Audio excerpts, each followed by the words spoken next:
I'm not in the mood for laughter. And the gentleman who said that after the rain there's a rainbow, where did the gentleman go? I'd like to know him, I'd like to show him an exception to the rule. I'm not in the mood for gay times. And the gentleman who wrote those gay rhymes of love making hearts glow, where did the gentleman go? Wrong is his theory, for here's a weary exception to the rule. I am such a fool, for I know where I go, there's not even one small chance I'd win out. I know, and yet I go around boldly putting my chin out. I'm not in the mood for sunshine, and unconsciously I quote the one line that tells of a good day. For me it's just not that way. Where is that rainbow? Why won't my heart glow? Where did the gentleman go?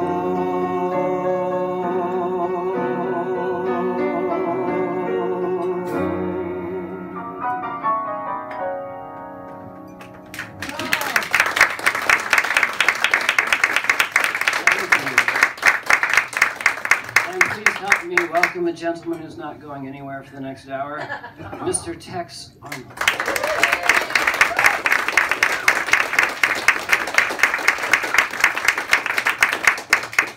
Where did the gentleman go? We'll be looking at the words and music of a gentleman of jazz, Bobby Troup, and I'll be telling you about the life of Hollywood's gentleman pimp, Mr. Scotty Bowers.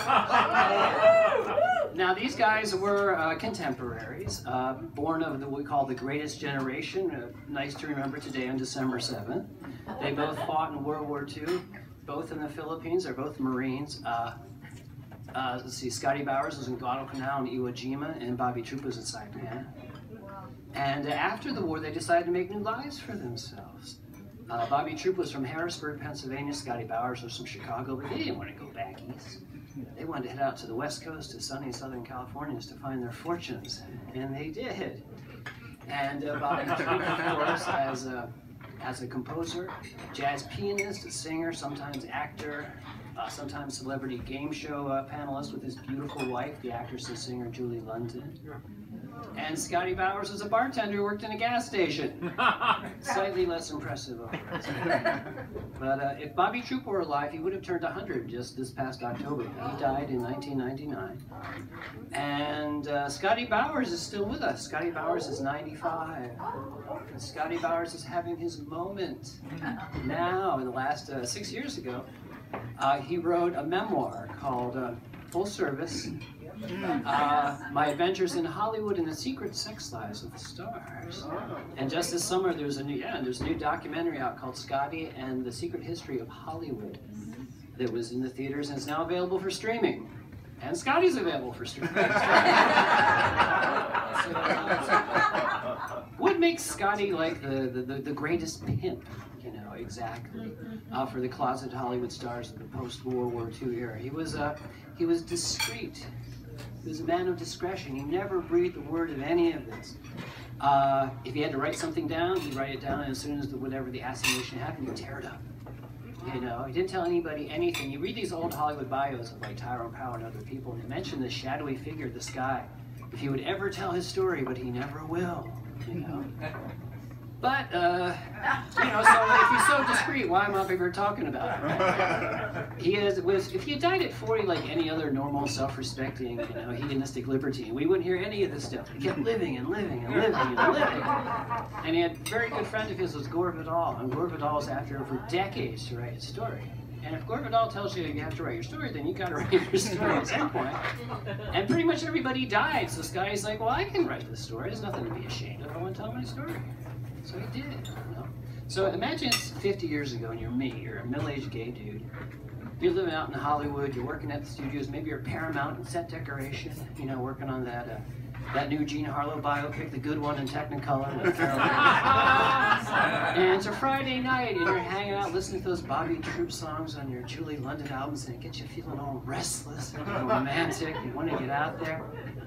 If you're a straight guy, you go out on the strip, pick somebody up, take them home, or if you're straight and lazy, you got your Julie London album covers. As a gay guy, you can, of course, there are bars for me to go to in Hollywood in the 60s. They're pretty lucky in that regard, but the Vice Squad is a big deal still. You know, you can get arrested just for being in a gay bar. I'm an old guy. I don't want to sit in the bar and be taken in to fill some quota and spend the night in jail. But I know Scotty Bowers. You know, already he's a legend in the mid-60s. You know, he'll fix me up with somebody, or maybe Scotty himself. You know, maybe I met him like, you know, 10 years earlier in the mid-50s when he was a bartending, you know. Got his number. He was at one of those Franklin Pangborn's all-male cocktail. You know, or earlier than that, maybe right after the war, that crazy gas station on Hollywood Boulevard, right by the 101 where you would go, where Griffin said, to get in trouble. You know? And Scotty saw me eyeing the hustlers by the pump. Maybe I was one of those hustlers by the pump. You know, I was in the Philippines with Scotty. I didn't want to go home either. And here I am in Southern California in Hollywood, turning tricks at a gas station. Man of the West, going far away. You'll be on my mind till my dying day. Man of the West, almost out of sight. Never knew a man I loved so right. Nobody looked at me so kind. Nobody treated me so good.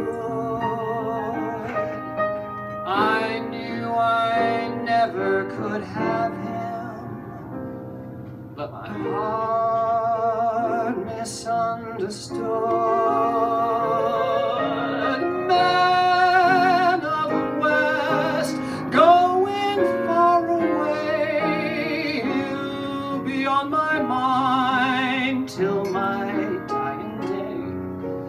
Man of the West, nothing more to tell. He's never coming back, but keep him well. He's never coming back, but keep